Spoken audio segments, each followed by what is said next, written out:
สวัสดีนักธุรกิจ Unicity ทุกท่านครับมาพบกันอีกครั้งนะฮะกับการฝึกอบรมผลิตภัณฑ์ในช่องทางออนไลน์ในวันนี้นะครับเราจะมารับฟังข้อมูลผลิตภัณฑ์ในหัวข้อเรื่อง OASIS Product ซึ่งเป็นกลุ่มผลิตภัณฑ์ที่มีส่วนช่วยในด้านสุขภาพและก็ผิวพรรณนะฮะอย่างที่เราทราบกันดีนะครับว่าในปัจจุบันนี้นะฮะมลภาวะที่มีอยู่ทุกแห่งนะฮะจากทั้งสภาพแวดล้อมนะฮะรวมไปถึงจากอาหารแล้วก็น้ำที่เรารับประทานมีผลโดยตรงกับสุขภาพของเราจากภายในและแสดงออกมาผ่านทางผิวหนังของเรานั่นเองนะฮะ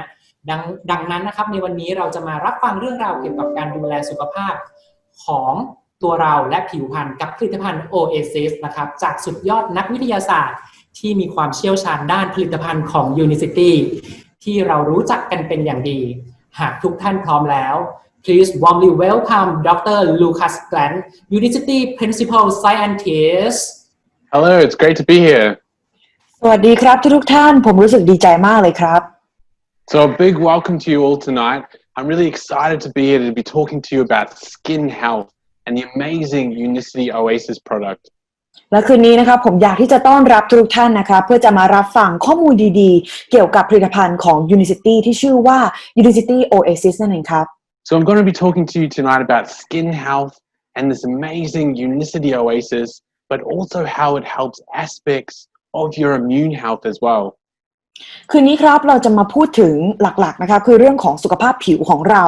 แล้วก็เรื่องของผลิตภัณฑ์ของเราไม่ใช่แค่การเสริมสร้างสุขภาพผิวเท่านั้นนะครับแต่ว่ายังเป็นการช่วยเสริมสร้างสุขภาพภูมิคุ้มกันของเราด้วยครับ So OASIS is not just your normal beverage, it's actually a functional beverage. And this actually provides you and your skin a welcome respite from all these environmental things that come at us every day. นั่นแปลว่าผลิตภัณฑ์ OASIS เนี่ยนะครับไม่ได้เป็นเพียงแค่เครื่องดื่มเฉยๆนะครับแต่มันยังเป็นเครื่องดื่มที่ช่วยเสริมสร้างสุขภาพของเราด้วยนะครับแปลว่านี่เป็นเครื่องดื่มที่เป็นเหมือนกับผลิตภัณฑ์เสริมอาหารนะครับที่มีคุณค่ามากๆสำหรับการใช้ชีวิตของเรานะครับแล้วก็โดยเฉพาะในสถานการณ์ปัจจุบันที่เราต้องพบเจอกับมลภาวะต่างๆมากมายนะครับตัวนี้เนี่ยก็จะเป็นสิ่งที่ยอดเยี่ยมมากๆเลยนะครับที่เราจะเสริมเข้าไปในชีวิตประจำวันของเราSo I'm really glad to be here and I'm really welcoming to you to see you tonight. But our environment is actually not very welcoming for our skin health. คืนนี้ครับทุกท่านผมรู้สึกดีใจมากที่ได้เจอกับเราทุกๆคนนะครับแต่ว่าเรื่องน่าเศร้าก็คือมลภาวะนะครับหรือว่าสิ่งที่อยู่รอบตัวเราเนี่ยมันไม่ค่อยดีใจที่จะหรือว่าเป็นใจให้กับเราเลยนะสิครับ So I'm going to talk about this, about the science behind the ingredients that are in Unicity OASIS.And how it really helps to provide you with your overall skin and immune health. และคืนนี้ครับเราจะมาพูดถึงเรื่องของผลิตภัณฑ์ที่ยอดเยี่ยมตัวนี้กันนะครับแล้วก็เราจะมาดูกันว่าผลิตภัณฑ์ตัวนี้เนี่ยจะช่วยเสริมสร้างสุขภาพโดยเฉพาะสุขภาพผิวของเราได้อย่างไร Because if you actually think about it, skin is actually the ultimate perception of our health.แล้วถ้าเราลองนึกดูนะครับอย่างแรกที่เรามองเห็นนะครับเกี่ยวกับเรื่องของสุขภาพก็คือผิวใช่ไหมครับ And when I say this, what I mean is that the first thing that we project to the world that sees us is our skin. แล้วสาเหตุที่ผมพูดถึงเรื่องแบบนี้ก็คือเพราะว่านะครับอย่างแรกนะครับสิ่งที่คนอื่นจะมองเห็นเราและเรามองเห็นตัวเองเนี่ยก็คือการที่เรามองเห็นผิวของตัวเรานั่นเองครับ But it can actually also be the first organ on our body.That actually shows us if we're feeling unwell. แล้วมันก็ยังเป็นอีกหนึ่งอวัยวะนะครับที่ทำให้เราสามารถที่จะมองเห็นได้เลยนะครับถ้าสุขภาพของเราไม่ดีมันก็จะสามารถที่จะบ่งบอกนะครับหรือแสดงออกมาทางด้านผิวของเรานั่นเอง So we might see this if we've had a long day at the office or we've been working very hard and we're very tired. We might get some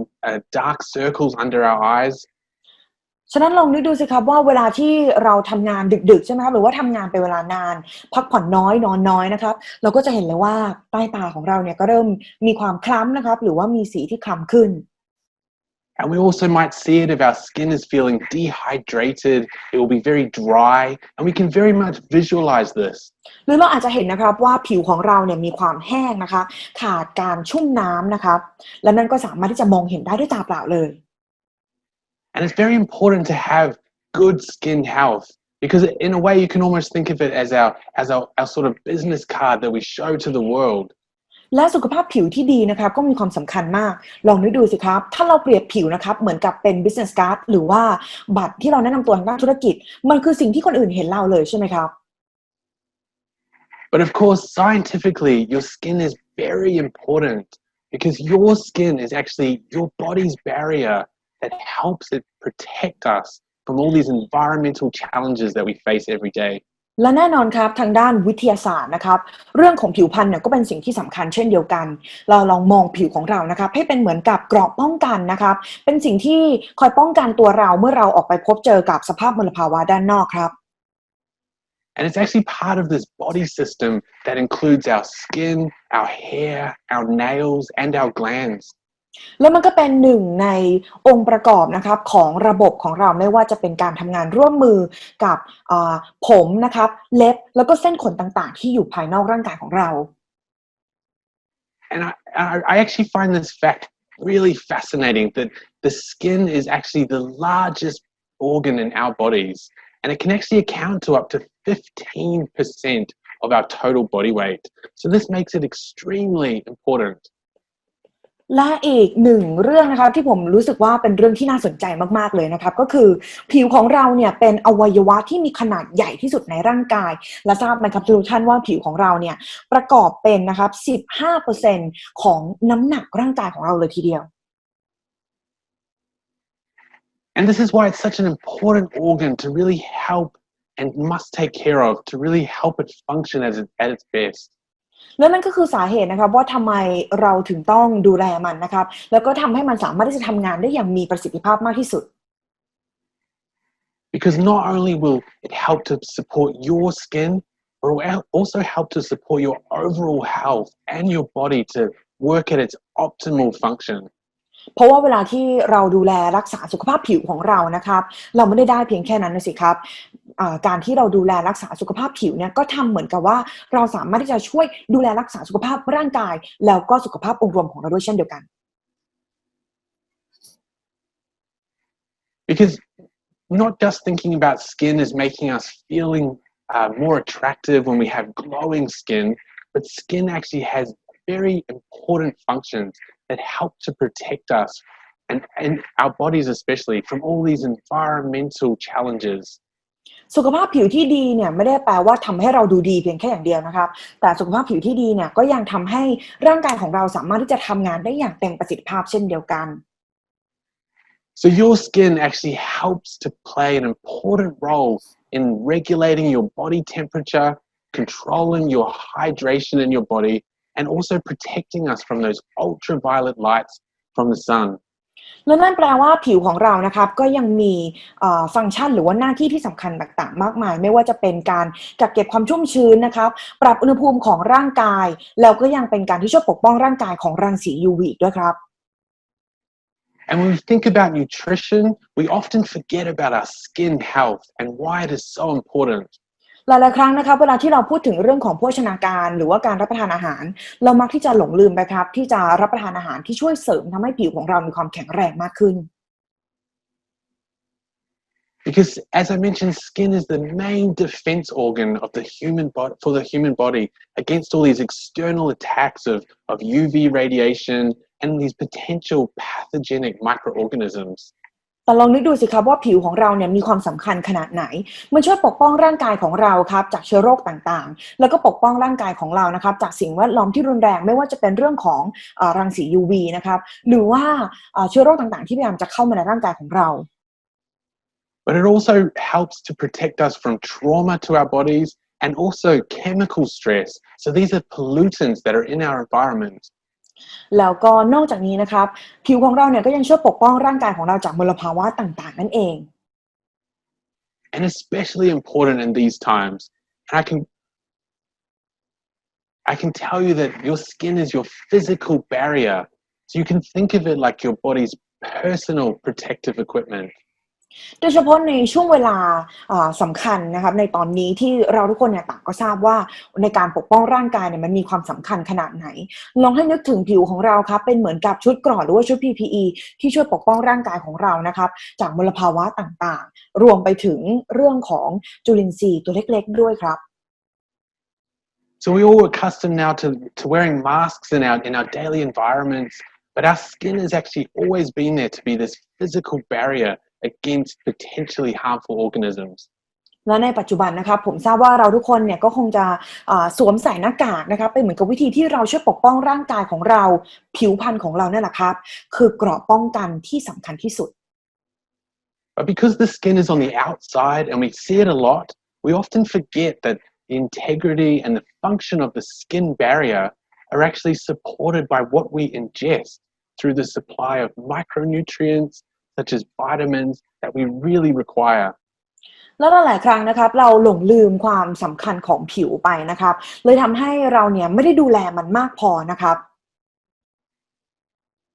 So these nutrients are very important in maintaining that physical barrier. And I'm really going to go into some of that important science behind these ingredients tonight. และนั่นแปลว่ามันสำคัญนะครับที่เราจะเสริมสร้างนิวทรียนต์หรือว่าโภชนาการที่สำคัญต่างๆนะครับแล้วก็แร่ธาตุต่างๆเพื่อช่วยให้ผิวของเราเนี่ยมีความแข็งแรงมากขึ้นและนั่นก็คือสิ่งที่เราจะมาพูดถึงกันในคืนนี้ครับ So your skin is actually very important in also regulating the temperature and the moisture levels within your body. And this helps your body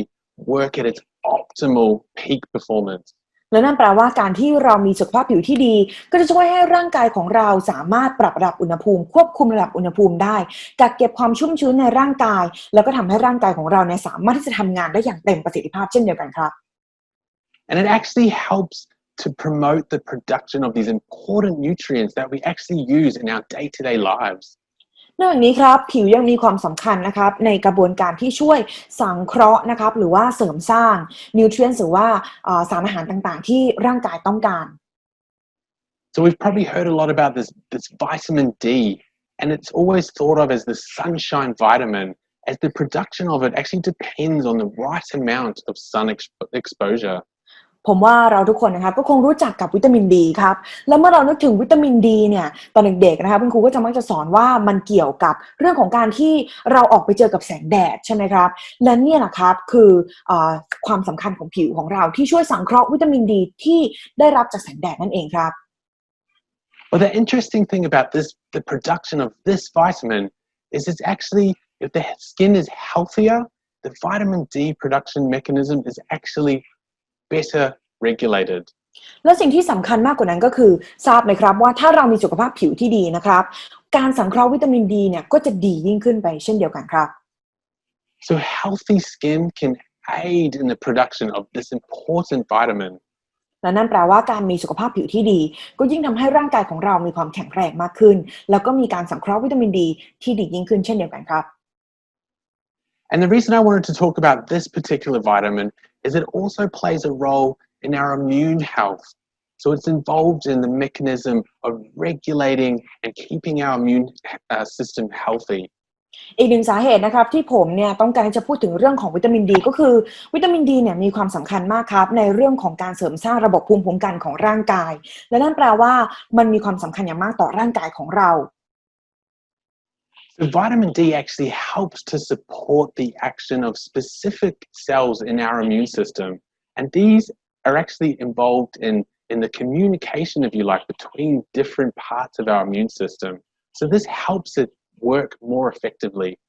วิตามินดีครับเป็นหนึ่งในสารอาหารนะครับแล้วก็แร่ธาตุที่ช่วยให้เจ้า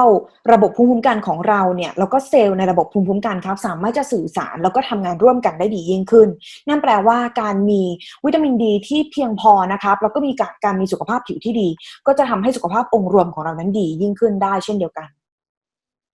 And the reason I like to talk about this is because vitamin D, by its involvement in helping support that healthy immune system, actually helps this process of skin cell turnover. And this is actually related to helping us have that healthy glowing appearance. และนอกจากนี้ครับทราบไหมครับว่านอกจากวิตามินดีเนี่ยจะช่วยให้เสริมสร้างระบบภูมิคุ้มกันของเราแล้วนะครับการที่เรามีระบบภูมิคุ้มกันที่ดีแล้วก็ได้รับวิตามินดีที่ในปริมาณที่เพียงพอครับก็จะช่วยให้ผิวของเราครับมีการผลัดเซลล์ผิวที่มากขึ้นทำให้ผิวพรรณของเราเนี่ยมีความเปล่งปลั่งมากขึ้นนั่นเอง And I think we can all agree that we're very interested in having that healthy, hydrated looking, glowing skin. แล้วผมก็คิดว่านั่นก็คือสุขภาพผิวที่เราทุกคนต้องการใช่ไหมครับเราทุกคนเนี่ยอยากได้ผิวนะครับที่มีความเปล่งปลั่งมีความชุ่มชื้นเดินไปทางไหนก็มีแต่คนมอง But in today's world, and this is why I really wanted to talk about our modern times, we have this exposure to more pollution than ever, and these harsher environments really take a toll on our skin health. แต่ในปัจจุบันครับสภาพแวดล้อมของเราเนี่ยเต็มไปด้วยมลภาวะนะครับแล้วนั่นก็ส่งผลกระทบนะครับอย่างสำคัญต่อสุขภาพผิวของเรา But we can also be lacking in many of these important nutrients because now more than ever, we're actually eating very highly processed foods with very low nutrient levels but very high sugar levels. นอกจากนี้ครับนอกจากเรื่องของสภาพแวดล้อมที่ทำลายผิวของเราแล้วเนี่ยก็ยังเป็นเรื่องของการรับประทานอาหารของเราด้วยนะครับที่ทำให้ผิวของเราเกิดความเสื่อมสภาพได้มากยิ่งขึ้นไม่ว่าจะเป็นการรับประทานน้ำตาลที่มากขึ้นนะครับหรือว่าการรับประทานอาหารแช่แข็งนะครับแล้วก็อาหารที่เป็นอาหารฟาสต์ฟู้ดทำให้ผิวของเราเนี่ยมีการเสื่อมได้มากขึ้นเร็วมากขึ้นกว่าเดิมครับ So the science tells us that adjusting and improving our diet is actually very important to prevent a range of skin disorders. และนั่นแปลว่าในทางวิทยาศาสตร์ครับเราก็ได้ค้นพบว่าการรับประทานอาหารที่ดีต่อสุขภาพเนี่ยก็ช่วยให้เราสามารถที่จะเสริมสร้างสุขภาพผิวแล้วก็ช่วยนะครับลดความเสี่ยงแล้วก็ช่วยเสริมสร้างปัญหาช่วยทำให้สุขภาพผิวของเราในองค์รวมเนี่ยดีขึ้นนั่นเอง So I'm going to talk about a few of these studies tonight with you, but I just wanted to highlight that the effects of these studies show that oral supplementation of these important vitamins and minerals have actually demonstrated that they help with modulating the skin function. So that is improving the skin outlook. และนั่นก็คือสิ่งที่เราจะมาพูดถึงกันในคืนนี้นะครับก็คือเรื่องของงานวิจัยต่างๆนะครับงานวิจัยทั้งหมดที่เราจะมาพูดถึงกันในคืนนี้เนี่ยคืองานวิจัยที่เป็นเรื่องเกี่ยวกับเรื่องของการรับประทานอาหารการรับโภชนาการที่ดีนะครับเพื่อปรับแล้วก็ช่วยเสริมให้สุขภาพผิวของเรามีความแข็งแรงมากยิ่งขึ้นทำให้ผิวของเรามีความเปล่งปลั่งแล้วก็ทำให้เราสามารถที่จะมีสุขภาพองค์รวมที่ดีขึ้นนั่นเองครับ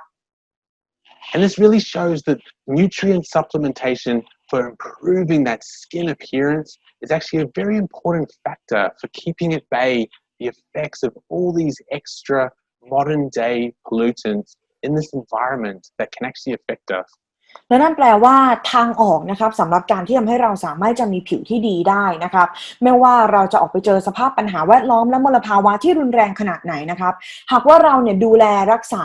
สุขภาพผิวของเรารับประทานอาหารและโภชนาการนะครับที่เป็นประโยชน์ก็จะช่วยให้เราเนี่ยสามารถที่จะปกป้องตัวเองได้แล้วก็ปกป้องผิวพรรณของเราได้นั่นเอง But when I talk about modern harsh environments, I just wanted to talk about it's not just the possible increased pollution from living in big cities, but it's also other things such as increased air conditioning, and this actually affects the moisture and dries out our skin.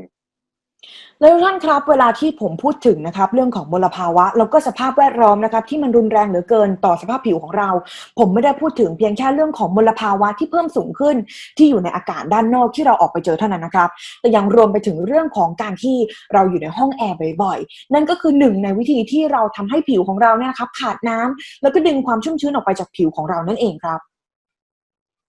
And we're also often exposed to more prolonged UV light exposure. So we're outside, and this is why it's so important to always wear protective sunscreens for the skin.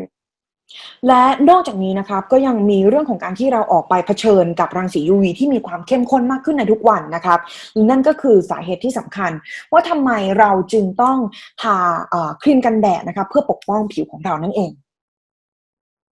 Because burning of the skin, it might actually surprise you that it can actually occur in as little as 10 to 15 minutes in sun exposure without adequate protections.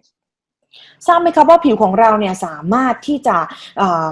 ไหม้นะครับเกิดการไหม้จากการเจอกับรังสี UV ได้นะครับเพียงแค่พบเจอรังสี UV แค่ 10-15 นาทีเท่านั้นเอง So we might always think that it's pollution that is a big problem that affects our skin health, but it's also some of the daily modern technologies that we utilize that have really changed the way our skin has adapted. จริงๆเนี่ยแต่ก่อนนะครับเราอาจจะคิดว่าโอ้การที่เราจะทำร้ายผิวของเราได้เนี่ยเราต้องออกไปข้างนอกนะครับไปเผชิญกับมลภาวะต่างๆแต่ว่าตอนนี้ครับเรากลับหลงลืมไปว่าจริงๆแล้วเทคโนโลยีต่างๆที่เราใช้เนี่ยต่างก็ทำส่งแสงรังสีต่างๆออกมานะครับทำร้ายผิวของเราเช่นเดียวกันไม่ต่างกันจากการที่เราออกไปเจอมลภาวะภายนอกเลย So if we link these with the modern harsh environment issues with our possibly poor nutrition in our modern environment as well, it's very detrimental to our skin health. สภาพแวดล้อมต่างๆการใช้ชีวิตในปัจจุบันการรับประทานอาหารที่แล้วก็โภชนาการนะครับที่ไม่มากเพียงพอหรือว่าไม่เหมาะสมเนี่ยก็ทำให้เกิดนะครับผลกระทบที่เสียนะครับต่อผิวแล้วก็สุขภาพของเรา But there are ways to maintain and achieve healthy skin. แต่ทุกท่านครับสุดท้ายแล้วมันก็ยังมีวิธีนะครับที่เราจะสามารถเสริมสร้างสุขภาพผิวที่ดีได้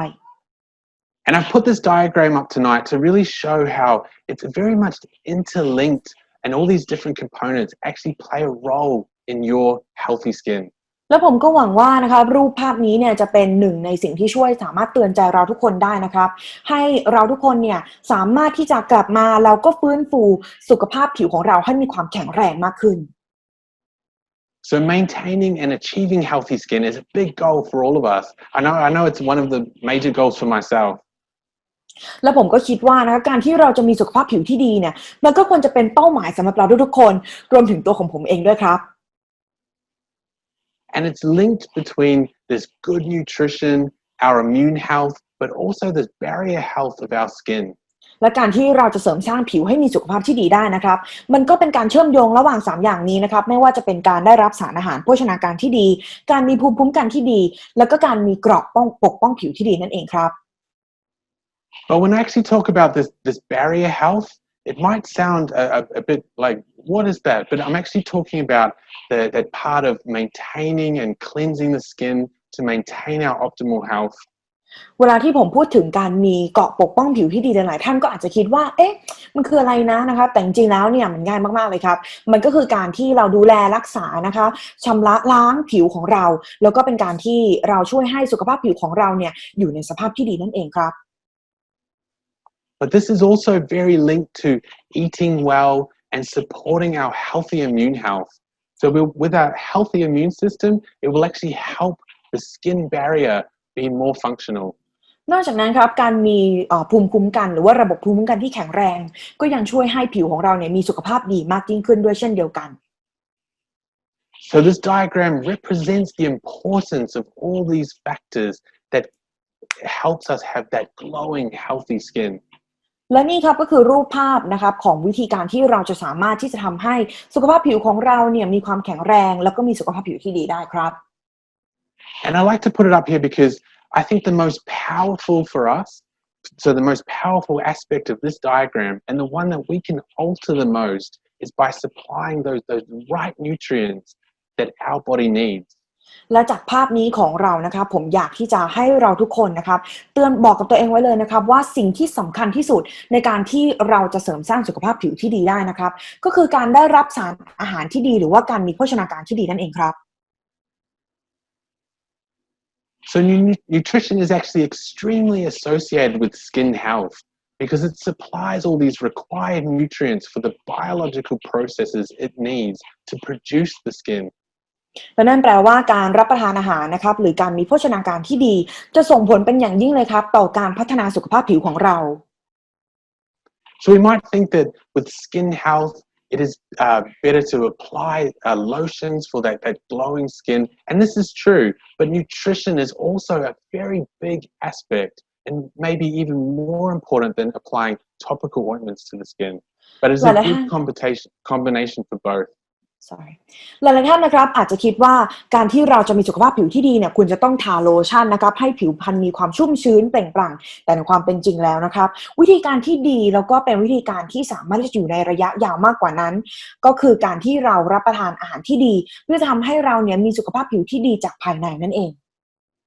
And this is because your nutrition and your eating habits can actually help repair damaged skin, but bad nutrition can also damage the skin. และนั่นแปลว่าอาหารที่เรารับประทานนะครับมีบทบาทที่สำคัญเป็นอย่างยิ่งนะครับต่อสุขภาพผิวที่แข็งแรงนะครับนอกจากนั้นนะครับยังช่วยให้สุขภาพผิวของเราเนี่ยสามารถที่จะเสริมสร้างตัวเองนะครับทำให้ปรับปรุงให้มีสุขภาพผิวที่ดีขึ้นแต่ว่าการรับประทานอาหารที่แย่ครับกลับทำให้เพิ่มนะครับการอักเสบของผิวที่มากขึ้นยิ่งกว่าเดิม And when I talk about bad nutrition, it's often these modern diets that I'm also guilty of sometimes indulging in with these low nutrient content and that high sugar content that we often talk about here at Unicity. แล้วเมื่อเราพูดถึงการรับประทานอาหารที่แย่นะครับก็เป็นสิ่งที่ผมคนนึงแหละก็รู้สึกว่าสมัยก่อนนะครับก็เคยมีปัญหาหรือว่าก่อปัญหานี้กับตัวเองนะครับไม่ว่าจะเป็นการรับประทานอาหารที่ไม่ดีการรับประทานอาหารที่เป็นอาหารแปรรูปนะครับหรือว่าจะเป็นเรื่องของการรับประทานอาหารที่มีปริมาณน้ำตาลที่สูงเกินกว่าที่ร่างกายควรจะเป็นนั่นเอง And clinical research and these large epidemiological studies, so when I talk about these studies, they're actually looking at very large groups in the population and they follow their health status through their lifetime. คืนนี้ครับเราจะมาพูดถึงกันนะครับเกี่ยวกับเรื่องของงานวิจัยทางการแพทย์นะครับที่ดูการปรับปรุงแล้วก็การเปลี่ยนแปลงนะครับของผู้ที่เข้าร่วมงานวิจัยนะครับว่าเกิดการเปลี่ยนแปลงอย่างไรต่อสุขภาพของพวกเขาครับ And these large scale studies that follow people through their life have actually confirmed that nutritional levels and eating habits have a certain degree of impact on our skin health and especially the aging of our skin. และจากการศึกษางานวิจัยที่มากมายนะครับก็ได้รับผลสรุปเป็นแบบเดียวกันนะครับว่าการดูแลสุขภาพผิวที่ดีเนี่ยต่างก็เกิดจากวิธีการที่เรามีโภชนาการที่ดีแล้วก็มีการใช้ชีวิตนะครับที่ทำให้ผิวของเราเนี่ยสามารถมีความแข็งแรงมากขึ้นนั่นเอง So that's really what we talk about when we talk about skin health is really preventing that natural aging of skin. และสิ่งที่เราต้องการนะครับในการพูดถึงสุขภาพผิวที่แข็งแรงนะครับคือการชะลอริ้วรอยแห่งวัยครับ And if there was ever a fountain of youth, I think good nutrition is where we should be looking at. และถ้าเราพูดถึงการชะลอริ้วรอยแห่งวัยนะครับในภาษาอังกฤษเนี่ยก็จะพูดถึงเรื่องของการที่เป็นน้ำพุแห่งการชะลอวัยใช่ไหมครับถ้าเรากำลังหาบ่อน้ำแห่งการชะลอวัยนั้นอยู่จริงๆแล้วเนี่ยมันอยู่กับการรับประทานอาหารแล้วก็การมีโภชนาการที่ดีนั่นเองครับ So one of the ways we actually see skin aging, and you might have heard about this a lot, is the decline of collagen in the skin. เมื่อเราพูดถึงเรื่องของปัญหาริ้วรอยแห่งวัยนะครับเราก็พูดถึงการที่เกิดปัญหาของการสังเคราะห์คอลลาเจนภายในร่างกายหรือว่าใต้พื้นผิวของเรานั่นเอง So collagen actually contributes to our overall skin health and appearance because it actually provides this structural support, if you like, for the skin. So collagen synthesis in the body is very important. การสังเคราะห์คอลลาเจนใต้ผิวนะครับเป็นสิ่งที่สำคัญมากๆที่จะทำให้ผิวของเรานั้นมีสุขภาพที่ดีได้ครับ And this is actually because as we age, collagen naturally declines in our body. และนั่นแปลว่ากระบวนการการสร้างคอลลาเจนนะครับจะลดลงเมื่อเรามีอายุมากขึ้นครับ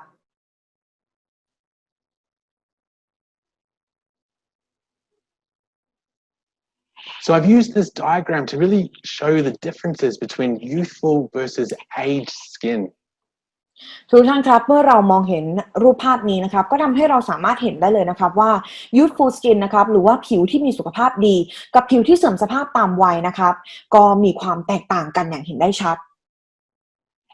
So the image on the left actually shows collagen as the structural support network, and it gives that firmness and the shape to our skin. ภาพทางด้านซ้ายนะครับจะเห็นเลยว่าคอลลาเจนนะครับเป็นส่วนที่สำคัญมากๆที่ช่วยเสริมโครงสร้างของผิวนะครับทำให้ผิวของเรานะครับมีความเต่งตึงนะครับแล้วก็ทำให้ผิวของเราเนี่ยมีโครงสร้างที่ดีขึ้นนั่นเอง And this actually prevents the wrinkles and the sagging in the skin from forming. So it's keeping that skin's layer firm, actually keeps it more uniform.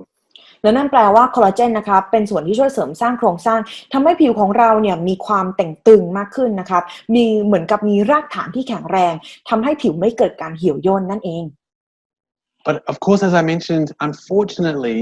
as we age, collagen levels in the skin actually decline, but they can actually decline even faster with poor health and poor nutrition. และเหมือนกับที่ผมกล่าวไปก่อนหน้านี้นะครับว่าการที่เรามีวัยที่มากขึ้นนะครับก็ทำให้คอลลาเจนเนี่ยมันเกิดการเสื่อมสภาพมากขึ้นนั่นเองนะครับแต่ว่าสิ่งที่ยิ่งกว่าเรื่องของอายุของเรานะครับก็คือการรับประทานโภชนาการที่ไม่ดีการรับประทานอาหารที่ไม่ดีครับการที่เรามีสุขภาพที่แย่นะครับก็ทำให้ผิวของเราเนี่ยเกิดริ้วรอยได้เร็วขึ้นเช่นเดียวกัน But we hear a lot about collagen as being this very important part of skin architecture, but there's other important proteins that really help keep skin looking its best. นอกเหนือจากคอลลาเจนแล้วนะครับก็ยังมีโปรตีนอีกตัวหนึ่งครับที่ช่วยให้ผิวของเราเนี่ยมีโครงสร้างที่แน่นหนามากขึ้น So another one of those compounds that are very important in the body for skin health is this elastin. Now elastin helps it give that movement that we all feel with skin. และเจ้าองค์ประกอบนั้นก็คือเอลาสตินนั่นเองครับเอลาสตินเนี่ยทำให้ผิวของเราครับมีความยืดหยุ่นมากขึ้น It helps it have that bounce back feeling, if you like, after stretching or movement. It's very important for our bodies. เอลาสตินครับมีความสำคัญมากๆนะครับถ้าเราพูดถึงเรื่องของผิวที่มีความยืดหยุ่นนะครับก็นึกถึงเอลาสตินนะครับแล้วก็นึกถึงเรื่องของการที่เรานึกถึงผิวที่นุ่มเด้งนั่นเองครับ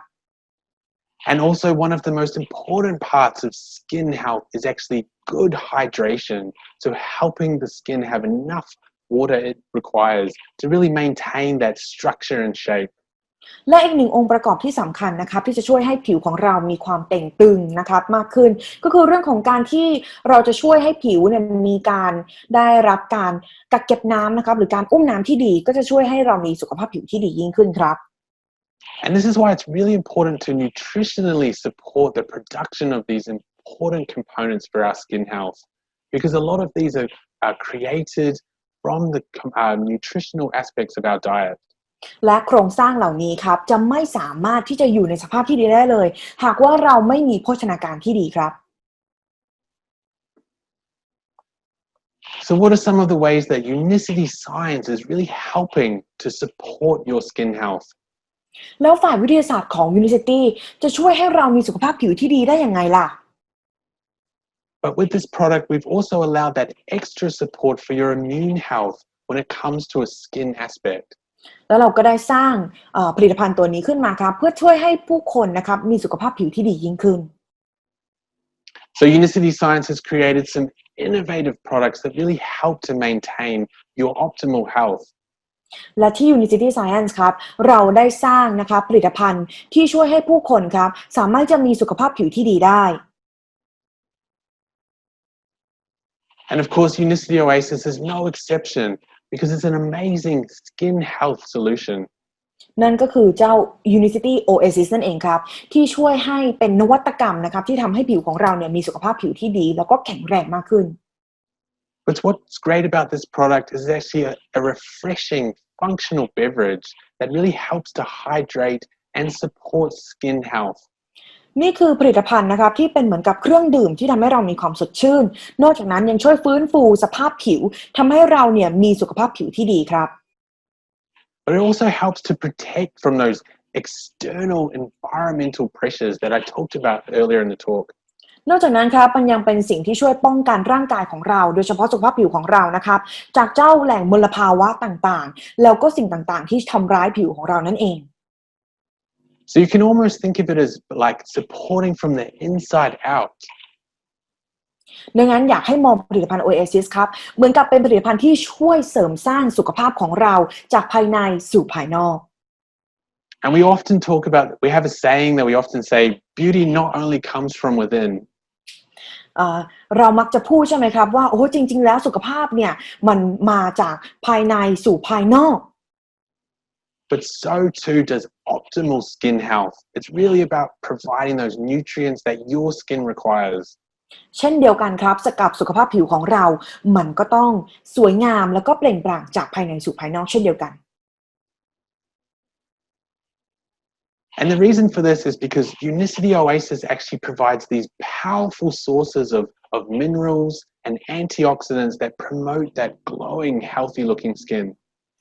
Unicity OASIS ครับประกอบไปด้วยแร่ธาตุที่สำคัญนะครับที่มากมายรวมไปถึงสารต้านอนุมูลอิสระนะครับช่วยทำให้ผิวของเราเนี่ยมีสุขภาพที่ดียิ่งขึ้น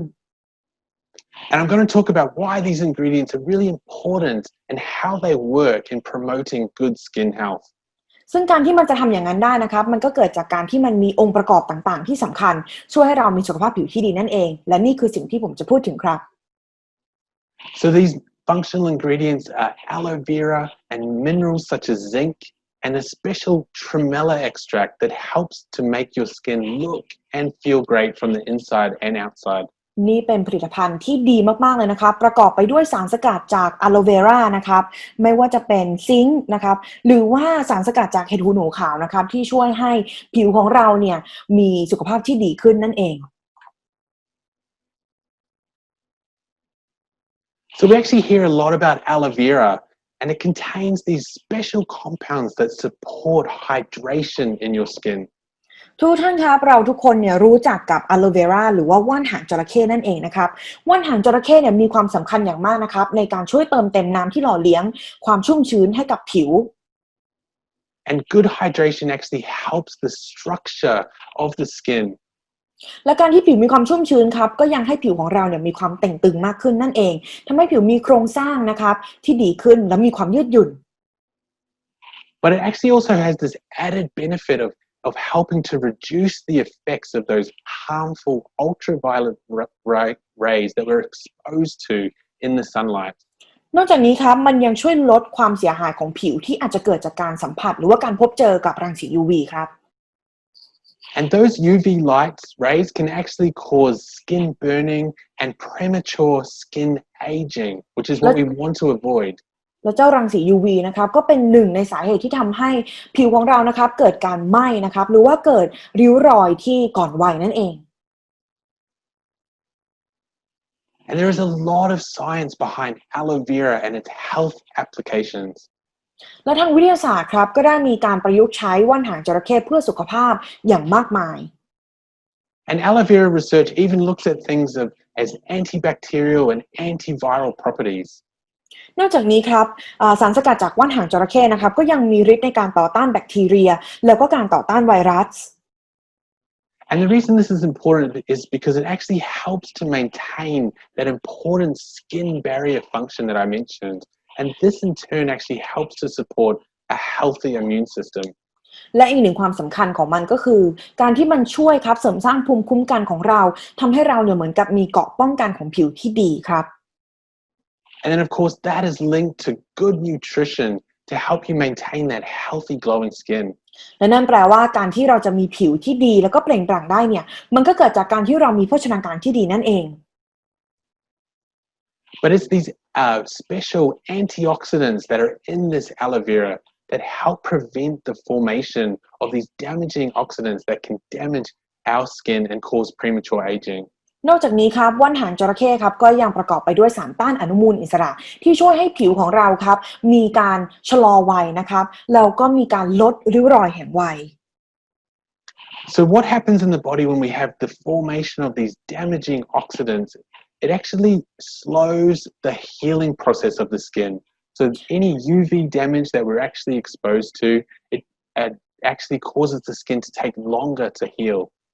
และหากว่าในร่างกายของเราครับมีสารอนุมูลอิสระที่มากนะครับมันก็จะทำให้การซ่อมแซมผิวของเราเนี่ยมันใช้เวลานานมากขึ้นกว่าเดิมนั่นเองนะครับและการซ่อมแซมผิวที่ใช้เวลานานมากขึ้นก็ทำให้ผิวของเราเนี่ยเกิดการเสื่อมหรือว่าเกิดริ้วรอยได้ง่ายขึ้นนั่นเอง But Unicity OASIS also contains zinc. Now zinc is actually an essential mineral and that actually means that we have to obtain it from our diet. นอกจากนี้ครับใน Unicity OASIS นะครับก็ยังประกอบไปด้วยซิงค์นะครับซึ่งเป็นแร่ธาตุที่มีความสำคัญต่อสุขภาพแล้วก็ร่างกายของเราครับ And zinc is actually a really important mineral. In fact, it's one of the most abundant minerals in our body. But if we have a low zinc intake or a deficiency, this can actually interfere with our skin health. และซิงค์นะครับเป็นร่างกายที่มีเป็นขอโทษครับซิงค์ครับเป็นสารอาหารที่สำคัญมากๆนะครับต่อร่างกายหากว่าร่างกายของเราครับไม่ได้รับซิงค์ที่มากเพียงพอนะครับหรือว่าสังกะสีที่มากเพียงพอเนี่ยมันก็จะทำให้เกิดนะครับการอักเสบนะครับภายในผิวของเราแล้วก็สามารถจะเห็นได้อย่างชัดเจนเลย But the other interesting aspect of zinc is that it actually helps to support the production of collagen. So that was that important structural part of the skin that I mentioned. และอีกหนึ่งความสำคัญของซิงค์นะครับก็คือการที่มันช่วยในการสร้างคอลลาเจนใต้ชั้นผิวของเรานะครับและนั่นก็แปลว่ามันสำคัญมากๆเลยครับกับการที่เราจะมีสุขภาพผิวที่ดีได้ But in doing that, it actually also aids the immune system, and this actually prevents damage to our important skin layers by having a healthy immune function. นอกจากนั้นครับซิงค์ยังช่วยเสริมการทำงานของเซลล์ของภูมิคุ้มกันในผิวนะครับเพื่อทำให้ผิวของเราเนี่ยมีความเปล่งปลั่งนั่นเอง And as I mentioned, zinc is actually one of the most important minerals for our skin. And if there is a zinc deficiency, it can actually lead to many skin issues and with interference with healing and repair especially. และหากว่าเรานะครับไม่ได้รับซิงค์ที่มากเพียงพอมันก็จะทำให้เกิดปัญหาของผิวต่างๆที่มากมายนะครับโดยเฉพาะการเกิดการอักเสบครับเราก็สามารถที่จะเห็นได้อย่างชัดเจนเลย And the reason for this is actually that zinc is this cofactor. Now, when I mention cofactor, you can think of it much like an assistant. And it's this molecule that helps all these chemical reactions that are happening in your body, and especially in your skin, to perform correctly. และสาเหตุของการที่การ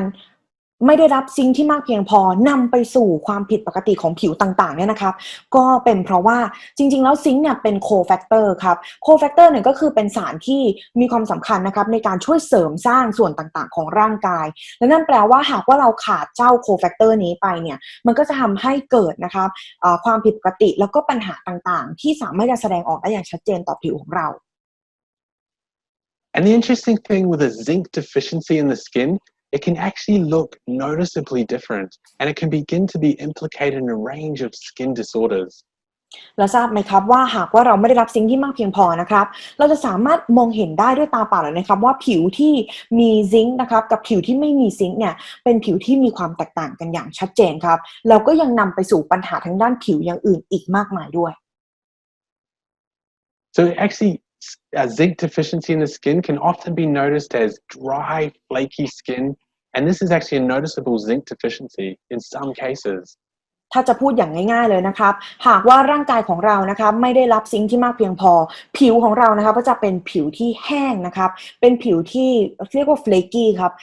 หรือว่าออกมาเป็นเกร็ดๆนะครับ But the other important aspect of zinc deficiency in the skin is actually it affects the immune system, and you can have this irregularly functioning immune system, and this can cause an unwanted inflammatory response.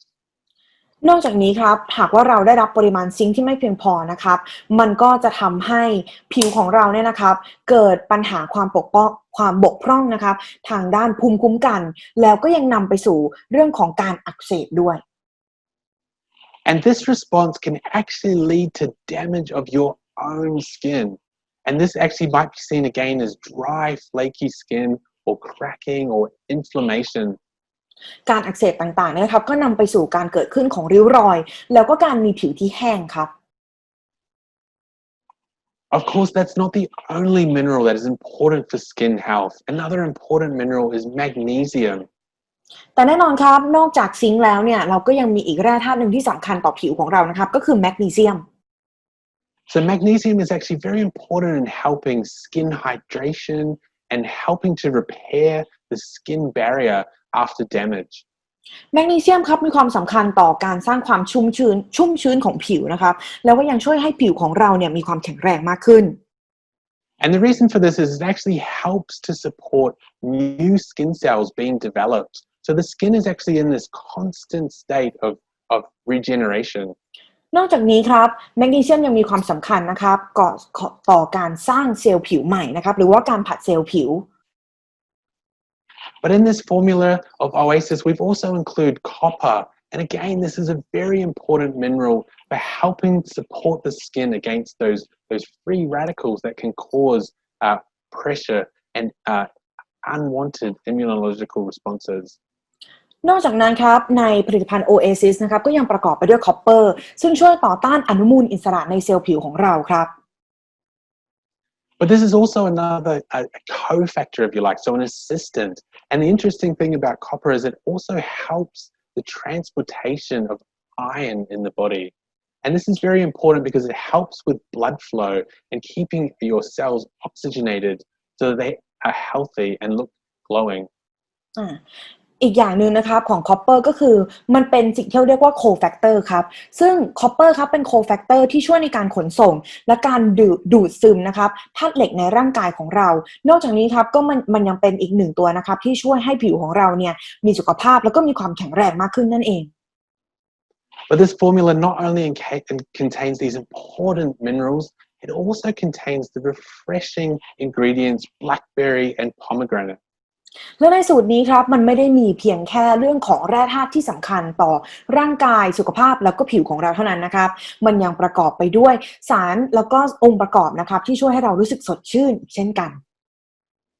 And these ingredients actually have the science behind them that helps with that skin regeneration that I mentioned.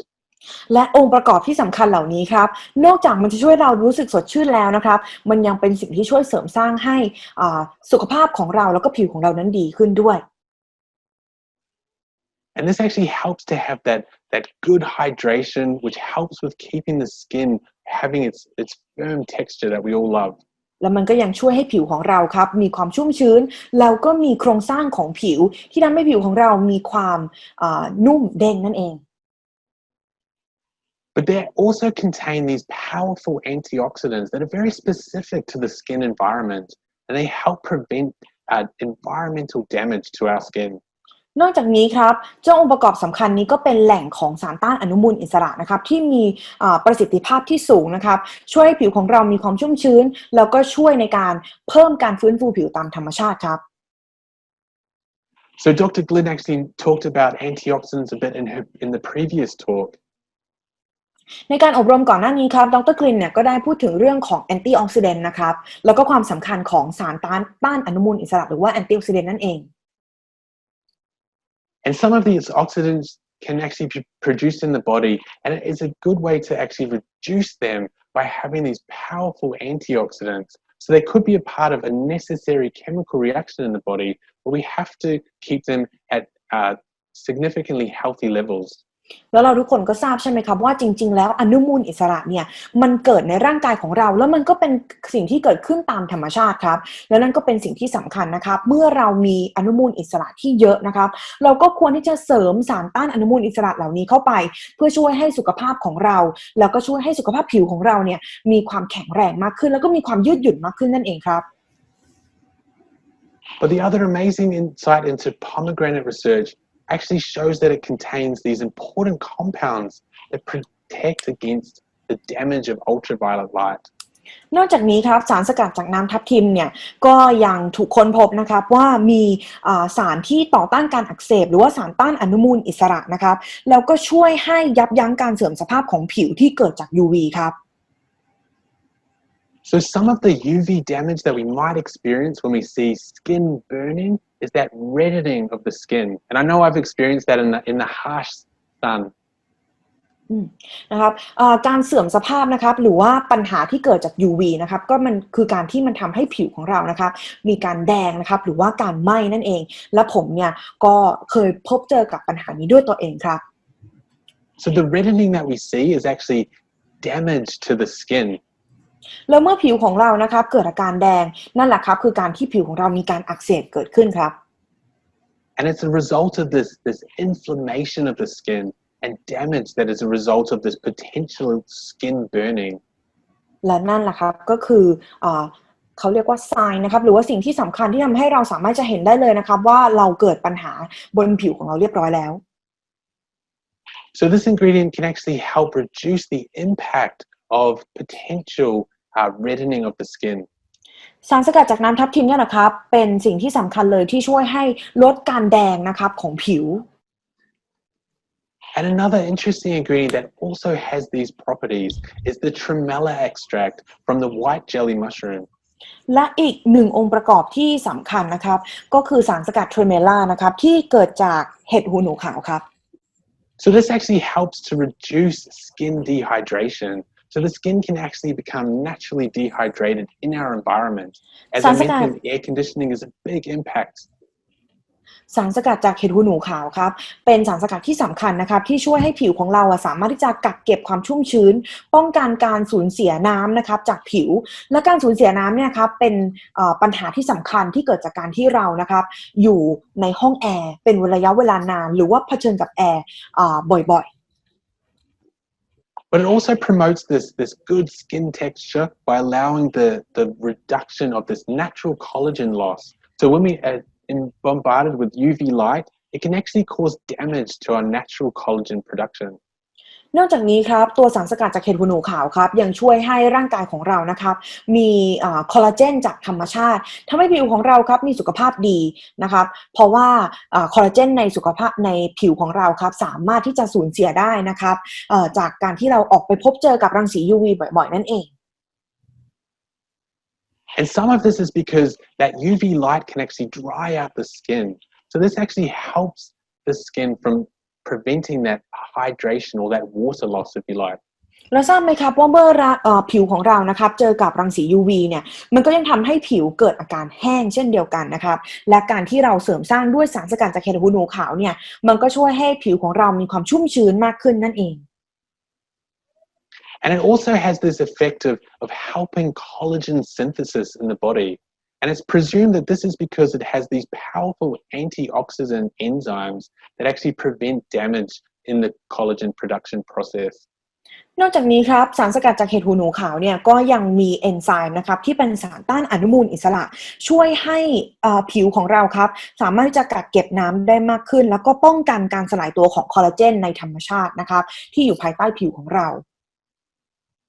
So it's a very important ingredient that helps to prevent the skin aging or the skin photoaging as we call it. แล้วมันก็ยังเป็นสารสำคัญนะครับที่ช่วยต้านการเสื่อมสภาพของผิวนะครับปลอบประโลมผิวแล้วก็เพิ่มการสังเคราะห์ของคอลลาเจนนั่นเอง And it's the combination of all these scientifically backed ingredients that really show and help maintain that skin and health function that really make OASIS from Unicity such an amazing product. และองค์ประกอบเหล่านี้ครับช่วยทำงานนะครับด้วยกันทำให้เสริมทำให้ผิวของเรามีสุขภาพที่ดียิ่งขึ้นครับ So it helps to restore, protect, and have ongoing maintenance of good, healthy skin. และนั่นแปลว่าเจ้าผลิตภัณฑ์ OASIS ตัวนี้ครับช่วยให้เรานะคะฟื้นฟูป้องกันนะครับแล้วก็รักษาสุขภาพผิวที่ดีได้ So if you like, it's this healthy supplement for skin beauty. หากว่าคุณอยากได้ผลิตภัณฑ์เสริมอาหารนะครับที่ทำให้ผิวของคุณมีสุขภาพที่ดีขึ้น But it's from within, so really supporting that nutritional aspects of skin health that are really important in maintaining good and glowing skin. ทำให้ผิวของเรานะครับมีความเปล่งปลั่งแล้วก็มีความสวยจากภายในสู่ภายนอก So that is why Unicity OASIS is such an amazing product for the skin health benefits.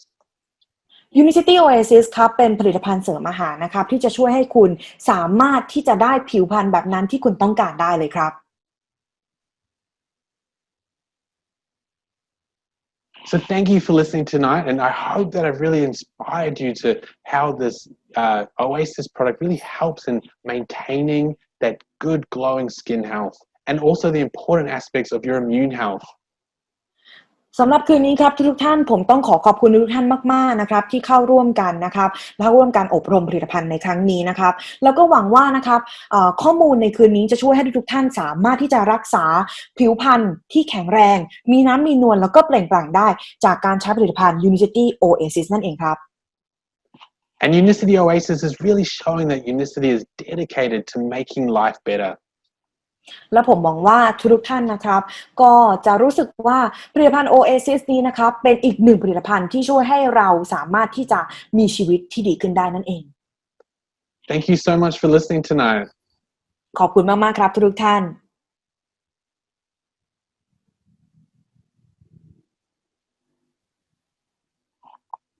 Thank you so much for your great information, Dr. Grant. Thank you for having me. ต้องขอบคุณดร.แกลนนะครับสำหรับข้อมูลที่แสนยอดเยี่ยมในคืนนี้ครับขอบคุณข้อมูลที่สุดยอดจากทางดร.แกรนอีกครั้งหนึ่งด้วยนะครับหวังว่าทุกท่านนะฮะจะสามารถนำข้อมูลดังกล่าวนะครับไปปรับใช้ในชีวิตประจำวันนะฮะร่วมกับการใช้ผลิตภัณฑ์ Unicity ได้นะครับรวมไปถึงข้อมูลของในวันนี้นะฮะยังเป็นข้อมูลที่สำคัญที่ทุกท่านนะฮะสามารถนำไปต่อยอดในการพัฒนาธุรกิจในองค์กรของท่านได้อีกด้วยนอกจากนี้นะครับทางบริษัทนะยังมี2สุดยอดโปรโมชั่นนะครับเกี่ยวกับผลิตภัณฑ์ OASIS มาแนะนำให้กับทุกท่านกับ OASIS โปรโมชั่นจนถึงวันที่21พฤศจิกายน2563นี้เท่านั้นนะฮะสำหรับโปรโมชั่นแรกเลย OASIS Plus Set นะครับเพียงซื้อ OASIS นะฮะจำนวน2กล่องนะครับราคา 3,560 บาท52 PV รับฟรีทันทีเลย Unicity Electric Mixer นะฮะจำนวน1ชิ้นมูลค่า